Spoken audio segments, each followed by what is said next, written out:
જય શ્રી કૃષ્ણ. રાધે રાધે. મારી યુટ્યુબ ચેનલમાં તમારું હાર્દિક સ્વાગત છે. મિત્રો, આજે આપણે સાંભળીશું ફાગણ માસના વદ પક્ષની એકાદશી, સર્વે પાપોને હરનાર અને પુણ્ય આપનાર પાપ મોચની એકાદશી વ્રતકથા. જો તમે પણ ભગવાન વિષ્ણુની કૃપા પ્રાપ્ત કરવા માંગતા હો તો વિડીયોને લાઈક કરી કમેન્ટમાં જય શ્રી હરિ વિષ્ણુ અવશ્ય લખજો. મિત્રો, પાપ મોચીની એકાદશી એટલે કે સર્વે પાપોને હરનાર, પાપનું શમન કરનાર. આ એકાદશીનું નામ જ સાર્થક કરે છે.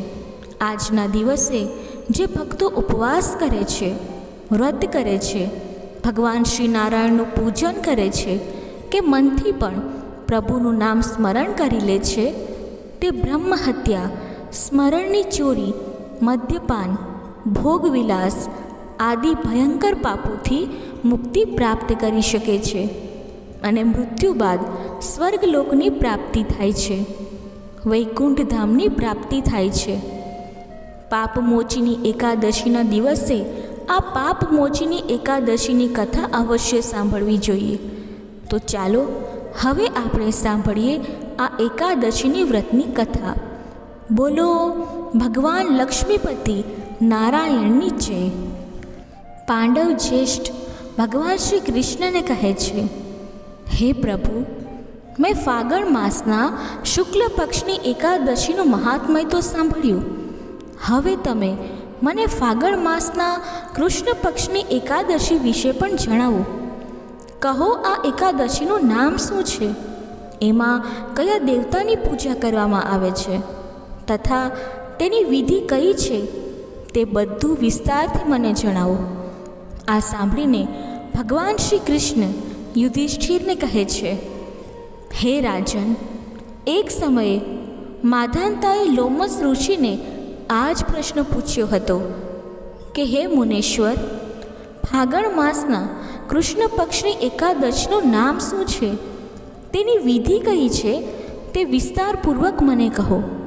ત્યારે લોમસ ઋષિએ રાજાને કહ્યું હતું, હે રાજન, ફાગણ માસના કૃષ્ણ પક્ષની એકાદશીનું નામ પાપ મોચીની એકાદશી છે. આ એકાદશીના વ્રતના પ્રભાવથી મનુષ્યના અનેક પાપો નષ્ટ થાય છે. તેની કથા પણ હું તમને સંભળાવું છું, તે તમે ધ્યાનથી સાંભળો. આમ કહીને ઋષિ રાજાને આ પાપ મોચીની એકાદશીની કથા સંભળાવવા લાગે છે.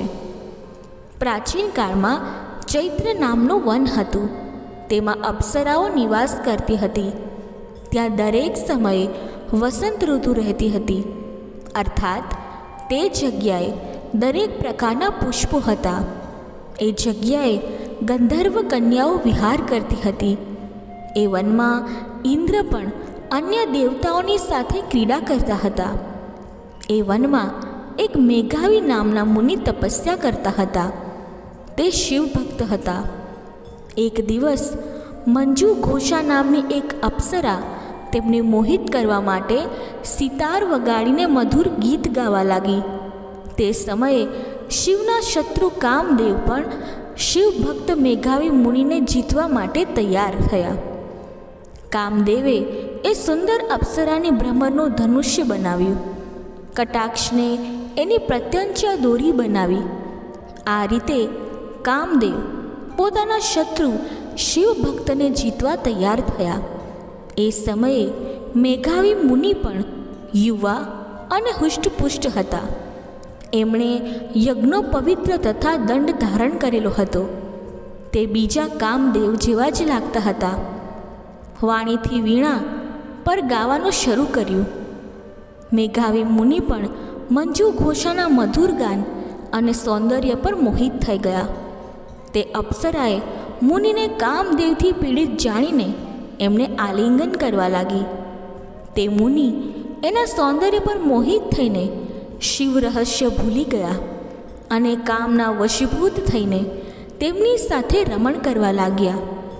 એ મુનિ કામના વશીભૂત થવાને કારણે એ સમયે તેમને દિવસ રાત્રિનું કંઈ ધ્યાન ન રહ્યું. અને ઘણા સમય સુધી રમણ કરતા રહ્યા. એક દિવસ મંજુ ઘોષાએ મુનિને કહ્યું, હે મુનેશ્વર, હવે ઘણો સમય થઈ ગયો છે. હવે મને સ્વર્ગમાં જવાની આજ્ઞા આપો. ત્યારે મુનિ બોલ્યા, હે સુંદરી, તું તો આજે આ સંધ્યાએ જ આવી છે. હમણાં પ્રાતઃકાળ સુધી રોકાવ. મુનિના વચન સાંભળીને અપ્સરા એમની સાથે રમણ કરવા લાગી અને ઘણો સમય વીતી ગયા પછી એણે મુનિને કહ્યું, હે દેવ, હવે તમે મને સ્વર્ગમાં જવાની આજ્ઞા આપો. ત્યારે મુનિ ફરી કહે છે, હજી તો કંઈ જ સમય નથી થયો, હજુ થોડો સમય રોકાઈ જાઓ. જ્યારે અપ્સરા બોલી, હે મુનિ, તમારી રાત્રિ તો ખૂબ જ લાંબી છે. હવે તમે વિચારો કે તમારી સાથે રહેતા કેટલો સમય નીકળી ગયો. અપ્સરાના આવા વચનો સાંભળીને મુનિને જ્ઞાન પ્રાપ્ત થયું અને સમયનો વિચાર કરવા લાગ્યા. જ્યારે રમણ કરતાં તેનું પરિણામ 57 વર્ષ 7 માસ અને 3 દિવસ થયા, તો તે અપ્સરાને કાળીનું રૂપ સમજવા લાગ્યા. તે ખૂબ જ ક્રોધિત થયા અને તપનો નાશ કરનારી અપ્સરાની તરફ જોવા લાગ્યા. ત્યારે અપ્સરાના અધ્ધર કાંપવા લાગ્યા, ઇન્દ્રિયો વ્યાકુળ થવા લાગી. ત્યારે મુનિએ તે અપ્સરાને કહ્યું, હે દુષ્ટ, મારા તપને નષ્ટ કરનારી, તું મહાન પાપી અને દુરાચારી છે. તને ધિક્કાર છે. તું પિશાચીની બન. મુનિના ક્રોધયુક્ત શાપથી તે અપ્સરા પિશાચીની બની ગઈ. ત્યારે અપ્સરા બોલી, હે મુનિ, હવે તમે ક્રોધનો ત્યાગ કરો અને મારી ઉપર પ્રસન્ન થાઓ. આ શ્રાપનું નિવારણ કરો. વિદ્વાનોનું કહેવું છે કે સાધુઓની સંગતિ સારું ફળ આપે છે. મેં તમારી સાથે ઘણા વર્ષ પસાર કર્યા છે, તેથી તમે મારા પર પ્રસન્ન થઈ જાઓ. ત્યારે મુનિને થોડી શાંતિ મળી અને એ પિશાચીનીને કહ્યું, હે દુષ્ટ, તે મારું ઘણું ખરાબ કર્યું છે, તો પણ હું શ્રાપથી છૂટવાનો ઉપાય તને બતાવું છું. ફાગણ માસની કૃષ્ણ પક્ષની જે એકાદશી આવે છે, જેનું નામ છે પાપમોચીની એકાદશી, તે એકાદશીનું વ્રત કરવાથી તું પિશાચ યોનિના દેહમાંથી છૂટી જઈશ. આ પ્રકારે મુનિએ તેને સમસ્ત વિધિ બતાવી દીધી અને પોતાના પાપના પ્રાયશ્ચિત માટે પોતાના પિતા ચૈવન ઋષિ પાસે મુનિ ચાલ્યા ગયા. ચૈવન ઋષિ પોતાના પુત્ર મેઘાવીને જોઈને બોલ્યા, હે પુત્ર, આ તે શું કર્યું? તારા સમસ્ત તપ નષ્ટ થઈ ગયા છે. ત્યારે મેઘાવી ઋષિ પિતાને કહે છે, હે પિતાજી, મેં ખૂબ મોટું પાપ કર્યું છે. તમે એનાથી છૂટવાનો ઉપાય બતાવો. ત્યારે ચૈવન ઋષિ પોતાના પુત્રને કહે છે, હે તાત, તું ફાગણ માસના કૃષ્ણ પક્ષની પાપમોચીની નામની એકાદશીની વિધિ તથા ભક્તિપૂર્વક વ્રત કર. આનાથી તારા સમસ્ત પાપ નષ્ટ થઈ જશે. પિતાનું વચન સાંભળીને મેઘાવી ઋષિએ પાપમોચીની એકાદશીનો વિધિપૂર્વક ઉપવાસ કર્યો, વ્રત કર્યું. તેના પ્રભાવથી તેમના સમસ્ત પાપ નષ્ટ થઈ ગયા. મંજુ ઘોષા અપ્સરા પણ પાપમોચીની એકાદશીના વ્રતના પ્રભાવથી પિશાચીનીના દેહમાંથી છૂટી ગઈ અને સુંદર રૂપ ધારણ કરીને સ્વર્ગલોકમાં ચાલી ગઈ. ભગવાન શ્રી કૃષ્ણ યુધિષ્ઠિરને કહે છે, હે રાજન, પાપમોચીની એકાદશીના વ્રતનો એવો પ્રભાવ છે કે જે મનુષ્ય આ લોકમાં આ વ્રત કરે છે તેને સર્વે પાપોમાંથી મુક્તિ મળે છે. પાપો નષ્ટ થઈ જાય છે. કથા શ્રવણ કરવા માત્રથી 1000 ગોદાનનું પુણ્ય પ્રાપ્ત થાય છે. એ પ્રમાણે ભવિષ્ય પુરાણમાં ફાગણ માસના કૃષ્ણ પક્ષની પાપમોચીની નામની એકાદશીની કથા કહેવામાં આવી છે. બોલો ભગવાન વિષ્ણુની જય. એક ગામમાં એક ગરીબ દંપતી રહેતું હતું. પતિનું નામ માધવ અને તેની પત્નીનું નામ કાંતા હતું. તેઓ બંને બહુ મહેનત કરતા હતા. આખો દિવસ કામ કરતા અને સુંદર સુંદર કપડાં બનાવતા, પણ તેમને તેમના બનાવેલા કપડાની સારી કિંમત મળતી ન હતી. છતાં પણ જે મળે તેમાં સંતોષથી રહેતા અને એક તૂટેલી ફૂટેલી ઝૂંપડામાં રહીને પોતાનું જીવન વિતાવી રહ્યા હતા. તેઓ ખૂબ સંતોષી સ્વભાવના હતા. બંને ભગવાન શ્રી કૃષ્ણના અનન્ય ભક્ત હતા. દિવસભરની મહેનત પછી જે પણ સમય મળે તે બંને ભગવાનના ભજન કીર્તનમાં વિતાવતા. માધવ પાસે એક તાનપુરા અને એક ખડતાલ હતી. જ્યારે બંને ભજન ગાતા તો માધવ તાનપુરા વગાડતો અને તેની પત્ની ખડતાલ. ત્યારબાદ બંને ભગવાનના ભજનમાં એવા ડૂબી જતા કે તેમને તેમની ભૂખ અને તરસની ચિંતા પણ ન રહેતી. તેણે પોતાની દિનહીન અવસ્થાને ક્યારેય ભગવાનની ઉલાહના આપી ન હતી અને તેઓ પોતાના જીવનથી ખુશ હતા. પણ એક દુઃખ હંમેશા તેમને કચોટતું હતું કે તેમને કોઈ સંતાન ન હતું. માધવ બોલ્યો, તને શા માટે ચિંતા છે? ઠાકુરજી છે ને, તે જ બધું જોઈ લેશે. માધવે આ વાત કહી તો દીધી, પરંતુ તે પણ ચિંતામાં પડી ગયો. તે સમયે તેના મનમાં એક વિચાર આવ્યો. તે નગરમાં ગયો અને શ્રી કૃષ્ણના બાલ સ્વરૂપની એક મૂર્તિ લઈ આવ્યો. ઘરે આવીને બોલ્યો, હવે તારે ચિંતા કરવાની જરૂર નથી. હું આ બાલ ગોપાલ લઈને આવ્યો છું. હવેથી આ જ આપણો પુત્ર છે. માધવ બોલ્યો, જો આપણે સંતાનહીન છીએ તો આ પણ તેમની જ ઈચ્છા છે. આપણે તેમને જ આપણા પુત્ર સમાન પ્રેમ કરીશું અને તે જ આપણા પુત્રની જવાબદારી પૂર્ણ કરશે. માધવની આ વાત સાંભળી કાંતા ખૂબ પ્રસન્ન થઈ. તેણે બાલ ગોપાલને પોતાના હૃદયમાં સમાવી લીધા અને બોલી, તમે બરાબર કહો છો. આજથી જ આ જ મારા લાલા છે. પછી શું? બંને પતિ પત્નીએ ઘરના એક ખૂણામાં સ્થાન બનાવીને બાલ ગોપાલને એક ચોકીમાં બેસાડી દીધા. આ દિવસથી ગરીબ દંપતીનો નિયમ બની ગયો. તેઓ દરરોજ બાલ ગોપાલને સ્નાન કરાવતા, તેમને નવડાવીને કપડાં પહેરાવતા અને પોતાના પુત્રની જેમ લાડ લડાવતા. તેઓ બંને પોતાના હાથથી બાલ ગોપાલને સુવડાવતા અને પોતે તેમની સામે બેઠા ભજન કીર્તન કરતા અને ત્યાં જ સૂઈ જતા. તેઓ બંને પોતાના હાથથી બાલ ગોપાલને સુંદર વસ્ત્રો પહેરાવીને ખવડાવતા, તેમને ઝૂલાવતા અને રાત્રે સુવડાવીને જ પોતે સૂતા. આ બધામાં તેમને ઘણો આનંદ આવતો. ધીમે ધીમે બંને બાલ ગોપાલને પોતાના સંતાન જેવો જ પ્રેમ કરતા.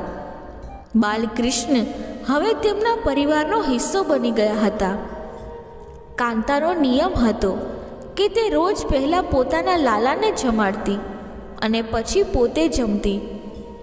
લાલાને જમાડતા તેને એવું જ લાગતું હતું જેમ કે તે પોતાના પુત્રને જમાડી રહી છે. તેમના પોતાના નિષ્કલંક પ્રેમને જોઈને કરુણાનિધાન ભગવાન ખૂબ પ્રસન્ન થયા અને તેમણે અદૃશ્ય સ્વરૂપે આવીને સ્વયં ભોજન કરવાનું શરૂ કર્યું. કાંતા જ્યારે પ્રેમપૂર્વક બાલ ગોપાલને ભોજન કરાવતી ત્યારે ભગવાનને એવું લાગતું કે જાણે તેઓ પોતાની માતાના હાથે ભોજન કરી રહ્યા છે. કાંતાના હાથે મળનારા દરેક કોળિયામાં માતાનો પ્રેમ પ્રતીત થતો. ભગવાન શ્રી કૃષ્ણ પોતે માતાની આ પ્રેમ લીલામાં વશીભૂત થઈ ગયા. પણ કાંતા જાણતી ન હતી કે બાલ ગોપાલ પોતે તેના હાથે ભોજન કરતા છે. એક દિવસ ઘરના કાર્ય ખૂબ વધારે હોવાના કારણે કાંતા બાલ ગોપાલને ભોજન કરાવવાનું ભૂલી ગઈ. ગરમીનો સમય હતો. મધ્યાહની તડકામાં બંને પતિ પત્ની કામ કરતાં કરતાં થાકી ગયા અને ભોજન કર્યા વિના જ સૂઈ ગયા. તેઓને સૂતાને થોડો જ સમય થયો હતો કે એક અવાજ સંભળાયો, મૈયા, બાબા, મને ભૂખ લાગી છે. બંને હળબળાટમાં ઉઠી ગયા. ચારે બાજુ અવાજ ક્યાંથી આવ્યો હતો તે જોવા લાગ્યા, પણ કંઈ નજરે આવ્યું નહીં. એ જ સમયે કાંતાને યાદ આવ્યું કે આજે તે લલ્લાને ભોજન કરાવવાનું ભૂલી ગઈ છે. તે હળબળાટમાં ઉઠી અને દોડીને લલ્લા પાસે પહોંચી તો જોયું કે બાલ ગોપાલનું મુખ ઉકળાઈ રહ્યો છે. એ જોઈને બંને પતિ પત્ની તેમની ચરણોમાં પડી ગયા. તેમના આંખોમાં આંસુની ધારા વહેવા લાગી.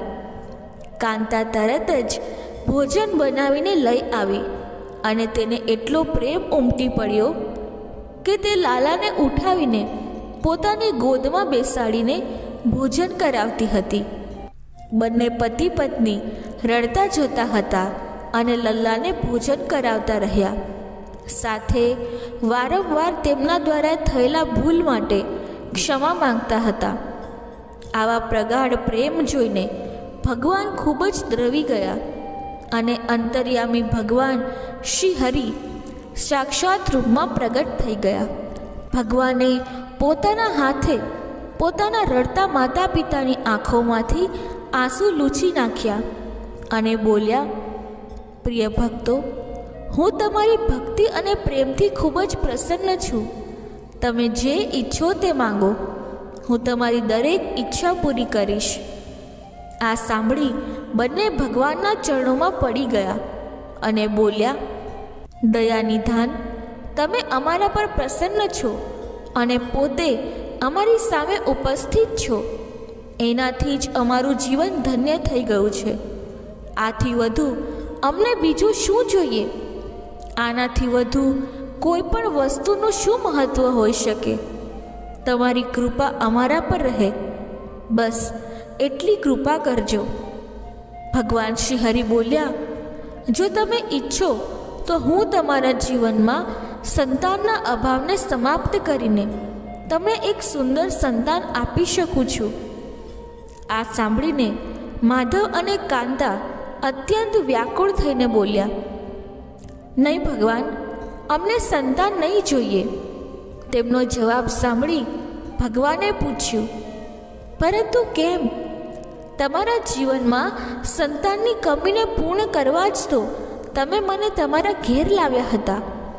આ સાંભળી તેઓ બંને બોલ્યા, પ્રભુ, અમને ડર છે કે જો અમને સંતાન મળી જશે તો અમારો મોહ તે સંતાન પ્રત્યે વધશે અને અમે હમણાંની જેમ તમારી સેવા કરી શકીશું નહીં.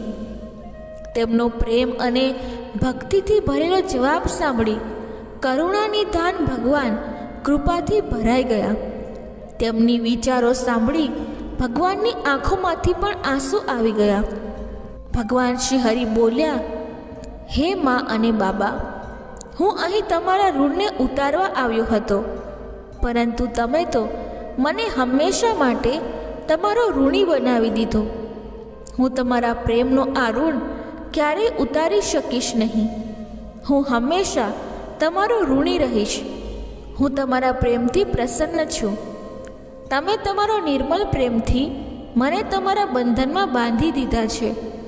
હું તમને વચન આપું છું કે આજથી હું તમારા પુત્રના રૂપમાં તમારા સમસ્ત કાર્ય પૂર્ણ કરીશ. તમને ક્યારેય સંતાનનો અભાવ નહીં થવા દઉં. તમને તો ખબર જ હશે કે મારું વચન ક્યારેય ખોટું નથી થતું. આટલું કહી ભક્ત વત્સલ ભગવાન બાલગોપાલની પ્રતિમામાં વિલીન થઈ ગયા. તે દિવસથી માધવ અને કાંતાનું જીવન સંપૂર્ણ રીતે બદલાઈ ગયું.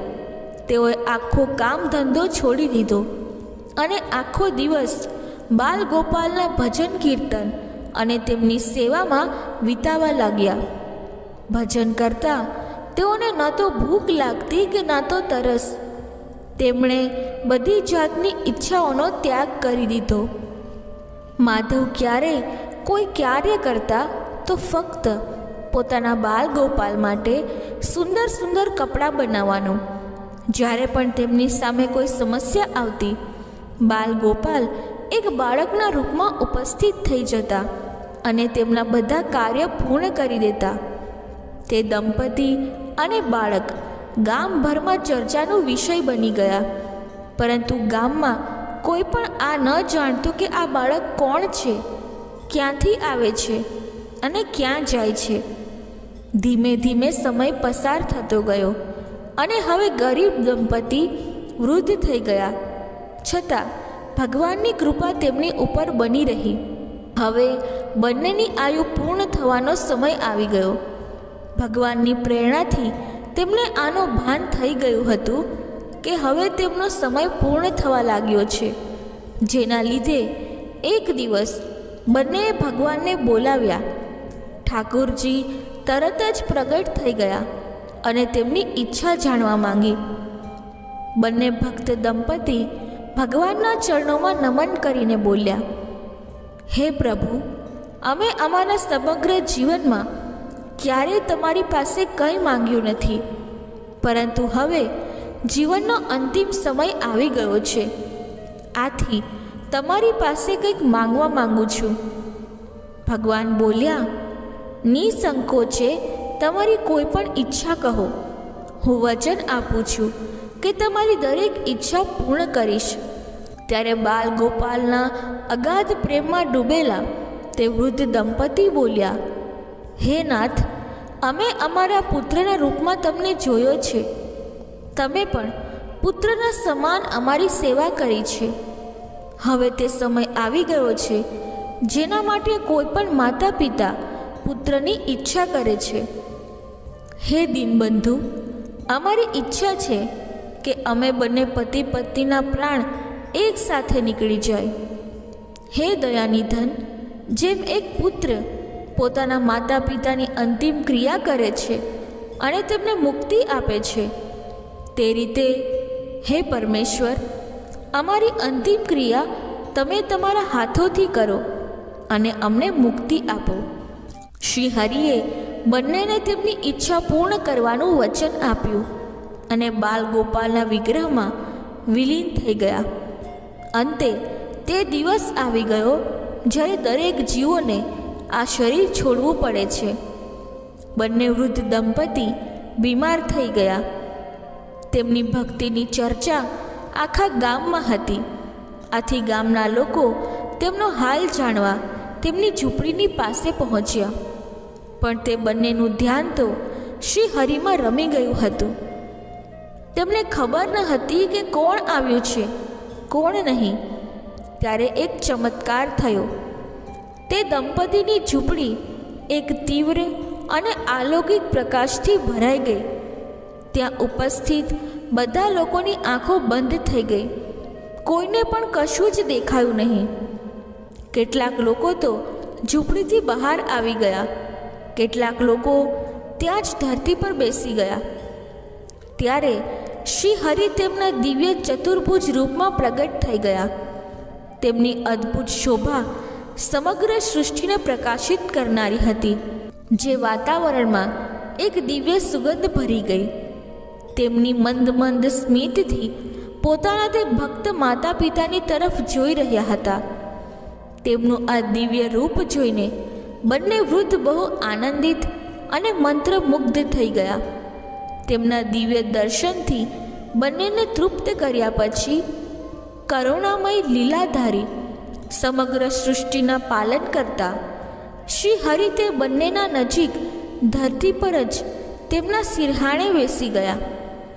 ભગવાને તે બંને ભક્તોના માથા પોતાની ગોદમાં રાખી લીધા અને તેમના શીશ પર પ્રેમથી પોતાનો હાથ રાખ્યો. ત્યાર પછી પોતાના હાથોથી તેમના નેત્ર બંધ કરી દીધા. એટલું કરતાં જ તરત જ બંનેના પ્રાણ નીકળીને શ્રી હરિમાં વિલીન થઈ ગયા. પંચભૂતોમાંથી બનેલું શરીર પંચભૂતોમાં વિલીન થઈ ગયું. થોડીવાર પછી જ્યારે તે દિવ્ય પ્રકાશ ગાયબ થઈ ગયો તો બધા ઉપસ્થિત ગ્રામજનોએ જોયું કે ત્યાં ન તો માધવ હતો ન તો કાંતા હતી અને ના તો બાલ ગોપાલ હતા. ત્યાં ફક્ત કેટલાક ફૂલ હતા જે ધરતી પર પડેલા હતા અને એક દિવ્ય સુગંધ જે વાતાવરણમાં ચારે તરફ ફેલાઈ ગઈ હતી. વિસ્મિત ગ્રામજનોએ શ્રદ્ધાથી તે ધરતીને નમન કર્યું. તે ફૂલોને ઉઠાવીને ગ્રામીણોએ પોતાના શીશ પર રાખી લીધા અને માધવ તથા કાંતાની ભક્તિ અને ગોવિંદના નામનું ગુણગાન કરતા તે ફૂલોને શ્રી ગંગાજીમાં વિસર્જન કરવા માટે ચાલી ગયા. સાચા ભક્ત તે છે જે એક પળ માટે પણ ભક્તિથી વિમુખ નથી હોતા, અથવા તો જેના ચિત્ત ઈશ્વરમાં અખંડ રહે છે. તે સાચા ભક્ત કહેવાય છે. સરળ શબ્દોમાં કહું તો ભક્તિના અંતિમ ચરણનો અનુભવ કરનારાને જ ભક્ત કહેવામાં આવે છે. એકવાર પ્રેમથી બોલો, વિષ્ણુ ભગવાનની જય. પ્રિય ભક્તો, ચાલો હવે આપણે એકાદશી માતાની કથા સાંભળીએ. આ કથાને સાંભળ્યા બાદ જ એકાદશીના વ્રતને પૂર્ણ માનવામાં આવે છે. એકવાર એક વૃદ્ધ માતાએ એકાદશી પર ઉપવાસ રાખ્યો. ખૂબ જ ભક્તિ સાથે ઘરે એકાદશીની પૂજા કરી. તે વૃદ્ધ હતી. તેને વૃદ્ધાવસ્થામાં આવી કોઈ વસ્તુ જોઈતી ન હતી. જે પણ એકાદશી પર ઉપવાસ કરે છે તેને શ્રી હરિ વિષ્ણુની કૃપા પ્રાપ્ત થતી હોય છે. તેથી વૃદ્ધ માતા પોતાના બાળકોની ખુશી માટે ખૂબ જ ઉપવાસ કરતી હતી. તે આખો દિવસ ખૂબ જ સખત ઉપવાસ કરતી હતી અને કોઈક રીતે તેની તરસ અટકાવતી હતી, કારણ કે એકાદશીના ઉપવાસ દરમિયાન તે પાણીનું એક ટીપું પણ લેતી નહોતી. તે બીજા દિવસે એટલે કે બારસના દિવસે પાણી પીને પોતાનો ઉપવાસ પૂરો કરતી હતી. તેમણે આખો દિવસ પોતાના મનને કોઈક રીતે સંયમિત રાખ્યું, પૂજા પાઠ કર્યા, વ્રતની કથા વાંચી અને પછી પંડિતજીને માટીના વાસણમાં પાણી આપ્યું અને મોસમી ફળો એક ટોપલીમાં મૂકીને ફળદાન કર્યું તથા સાકર આપી. ગરમીને કારણે તે ખૂબ જ અસ્વસ્થ અનુભવી રહી હતી. તે વૃદ્ધ સ્ત્રીએ ભૂખ્યા અને નિર્જલીકૃત થઈને ઉપવાસ કર્યો હતો અને તે પણ વધુ તરસ અનુભવી રહી હતી.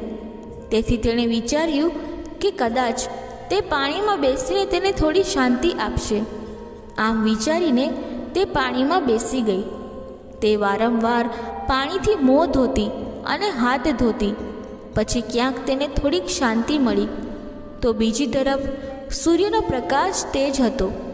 તેથી વૃદ્ધ માતાનું મોં વારંવાર સુકાઈ જતું હતું. વૃદ્ધ માતા ખૂબ જ બેચેન થઈ રહી હતી. એક તો વૃદ્ધાવસ્થા હતી અને બીજી ભારે ગરમી હતી. વૃદ્ધાવસ્થાની સ્થિતિ એવી છે કે તેને સહન કરવી ખૂબ જ મુશ્કેલ બની જાય છે. હવે કોઈક રીતે આખો દિવસ કપાઈ ગયો હતો. હવે વૃદ્ધ માતાની સામે પહાડ જેવી લાંબી રાત હતી, જેને કાપવી ખૂબ જ મુશ્કેલ લાગતી હતી. ખાટલા પર પડેલી માતાને કોઈ પ્રકારની શાંતિ મળી ન રહી હતી. ગળું વારંવાર તરસને લીધે સુકાઈ રહ્યું હતું અને તે બેચેન થઈ રહી હતી. અને તે વૃદ્ધ સ્ત્રી વારંવાર પડખું બદલી રહી હતી. ઘણી વખત તે ઉઠીને ઘરની બહાર જતી અને પછી અંદર આવતી. તેને ના તો ઘરમાં શાંતિ મળતી કે ના તો ઘરની બહાર શાંતિ મળતી હતી. તે ઘરની બહાર સૂતા સૂતા એકાદશી માતાને યાદ કરી રહી હતી અને વિચારી રહી હતી કે હે માતા, તમે મારી લાજ રાખજો. તમે મને શક્તિ આપજો જેથી હું ઉપવાસ પરિપૂર્ણ કરી શકું અને આ પહાડ જેવી રાત શાંતિથી પસાર કરી શકું. તરસને કારણે વૃદ્ધ માતાની બેચેની વધી રહી હતી. તેમણે ધીરજ રાખવા માટે ઘણો પ્રયાસ કર્યો, પરંતુ આખરે તેમની ધીરજ ખૂટી ગઈ અને તેઓ ગભરાઈને તરસના લીધે ચીસો પાડી ઉઠ્યા, બચાવો, બચાવો. અને વૃદ્ધ માતાની ચીસો સાંભળીને તેમના પરિવારના તમામ સભ્યો તેમની આસપાસ ભેગા થઈ ગયા અને વૃદ્ધ માતાની ખાટલી પાસે પહોંચ્યા. ત્યારબાદ વૃદ્ધ માતાને પૂછ્યું, માજી, શું થયું? તમે કેમ ચીસો પાડી રહ્યા છો? અને જ્યારે તમે વ્રત કરી શકતા નથી તો વૃદ્ધાવસ્થામાં આટલું કઠિન વ્રત શા માટે રાખો છો? માજી, જ્યારે શરીરમાં તાકાત હોય ત્યારે જ તો ભક્તિ થઈ શકશે. તમે પાણી પી લો. વૃદ્ધ માતાએ તેના પરિવારના સભ્યોને કહ્યું, તમે લોકો ઝડપથી મારી છાતી પર ઠંડા પાણીનો ઘડો મૂકો. ત્યારે તેમના પુત્રએ દોડીને દાદીની છાતી પર ઠંડા પાણીનો ઘડો મૂક્યો. ત્યાર પછી થોડી રાહત મળી, અને જ્યારે તેમને રાહત મળી ત્યારે તેમણે થોડીવાર માટે આંખો બંધ કરી. આ બાજુ એકાદશી માતા વિચારવા લાગી કે આ છે તો વૃદ્ધ માતા, પરંતુ તેઓ સાચા અને કઠિન નિયમો સાથે મારો ઉપવાસ રાખે છે. એકાદશી માતાએ જઈને તેમનું પરીક્ષણ કરવું જોઈએ એમ વિચારીને અડધી રાત્રે મરઘી તરીકે પોકાર કરવાનું શરૂ કર્યું. મરઘીનો અવાજ સાંભળીને વૃદ્ધ માતા ઝડપથી ઊભી થઈ ગઈ અને બહાર ગઈ અને આકાશ તરફ જોયું, પરંતુ આકાશમાં ક્યાંય તેમને સવારનો તારો દેખાયો નહીં.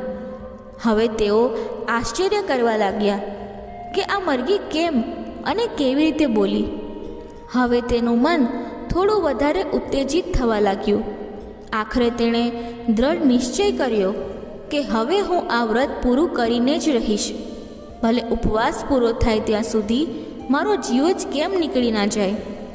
મનમાં આવા મક્કમ નિર્ણય સાથે તે પથારીમાં પાછા આવીને સૂઈ ગયા. થોડા સમય પછી જ્યારે એકાદશી માતા તેને ફરીથી ચકાસવા માંગતી હતી ત્યારે તેણે એક નાની છોકરીનું સ્વરૂપ ધારણ કર્યું અને એક ગ્લાસમાં મીઠા પાણી સાથે તેના માથા પાસે ઊભી રહી અને મોટેથી કહ્યું, દાદીજી, સવાર થઈ ગઈ છે, હાથ મોં ધોઈ લો અને શરબત પીઓ. પહેલાં તો શરબતથી ભરેલો ગ્લાસ જોઈને વૃદ્ધ માતાનું મન લલચાઈ ગયું. તરસના કારણે તેમનું ગળું સુકાઈ રહ્યું હતું. પછી તેને અચાનક યાદ આવ્યું કે તે એકાદશીનો ઉપવાસ કરી રહી છે. પછી તેણે વિચાર્યું કે તે આ શરબતને કોઈ પણ સંજોગોમાં પી શકતી નથી, અને પછી તે શાંતિથી તેના ખાટલા પર સૂઈ ગઈ. ત્યારે તેને ઊંઘ આવી ગઈ અને તેમને લાગ્યું કે જાણે તેને પાણીથી ભરેલા કૂવામાં નાખી દીધું હોય. તે ઘણા સમય સુધી કૂવામાં હાથ પગ ચલાવતી રહી, પરંતુ તે દરમિયાન તેણીએ તેના મોંમાં પાણીનો એક ટીપું પણ જવા દીધું નહીં, કારણ કે તેણીનો એકાદશીનો ઉપવાસ હતો અને તેણીએ દ્રઢ નિશ્ચય સાથે ઉપવાસ રાખ્યો હતો. થોડા જ સમયમાં તેને લાગ્યું કે તેની સામે અગ્નિ બળી રહી છે અને તેના કારણે ખૂબ જ ગરમી લાગી રહી હતી, અને તેઓ તરસના કારણે તેનો જીવ નીકળવા લાગ્યો. પરંતુ આ બધા પછી પણ વૃદ્ધ માતાએ પાણીનો એક ટીપું પણ પીધું નહોતું. તે માત્ર ખાટલા પર બેઠા અને એકાદશી માતાનું ધ્યાન કરતી રહી. આ જાણીને કે સવાર થવામાં થોડો જ સમય છે, તે ખૂબ સંતોષ સાથે આમ તેમ ફરવા લાગી. એકાદશી માતા અત્યાર સુધીમાં આ ખૂબ સારી રીતે સમજી ગઈ હતી કે આ વૃદ્ધ માતાની કોઈ પણ રીતે તેમના વ્રત તોડશે નહીં. તેઓ તેમના સત્ય વ્રતને સારી રીતે સમજી ગયા હતા. હવે સવાર થઈ ગઈ હતી. વૃદ્ધ માતાએ સ્નાન કર્યું અને ભગવાન શ્રી હરિની પૂજા કરી. પછી એકાદશી માતાની કથા સાંભળીને બ્રાહ્મણોને દક્ષિણા આપીને ભોજન આપવામાં આવ્યું. ત્યાર પછી તેઓએ પાણી પીધું. છોકરીઓને ખવડાવ્યા બાદ વૃદ્ધ માતાએ પોતે ભોજન લીધું અને તેની અસરથી વૃદ્ધ માતાની ઉંમરમાં વધારો થયો. તેમનો પરિવાર ખૂબ જ સમૃદ્ધ બની ગયો હતો. હવે તેમના ઘરમાં કોઈ અછત નહોતી. તેમનું ઘર દરેક પ્રકારની સુખ સુવિધાઓથી ભરેલું હતું. પૌત્ર પૌત્રીઓથી તેમનું ઘર ભરાઈ ગયું અને તે દિવસથી તેમણે 12 મહિનાની એકાદશીનો ઉપવાસ કરવાનું શરૂ કર્યું. અને એકાદશી માતાના વ્રતના કારણે આ જગતમાં તમામ પ્રકારના સુખ ભોગવીને પછી તે વૃદ્ધ માતા આખરે ભગવાન વિષ્ણુના નિવાસ સ્થાને ગયા એકાદશી માતાએ વૃદ્ધ માતા અને તેમના પરિવારને હર્યું ભર્યું કર્યું. તેવી જ રીતે આપણા બધાની મનોકામનાઓ પૂરી કરે. પ્રેમથી બોલો જય લક્ષ્મીમાં. મિત્રો, જો કથા બોલતી વખતે મારાથી કોઈ ભૂલ થઈ હોય તો હું ક્ષમા માંગુ છું અને આશા રાખું છું કે તમને આ કથા પસંદ આવી હશે. જો તમને આ કથા પસંદ આવી હોય તો વિડીયોને લાઈક કરી ચેનલને સબસ્ક્રાઈબ જરૂરથી કરજો અને કમેન્ટ બોક્સમાં શ્રી હરિ વિષ્ણુ જરૂરથી લખજો. ધન્યવાદ. જય શ્રી કૃષ્ણ. રાધે રાધે.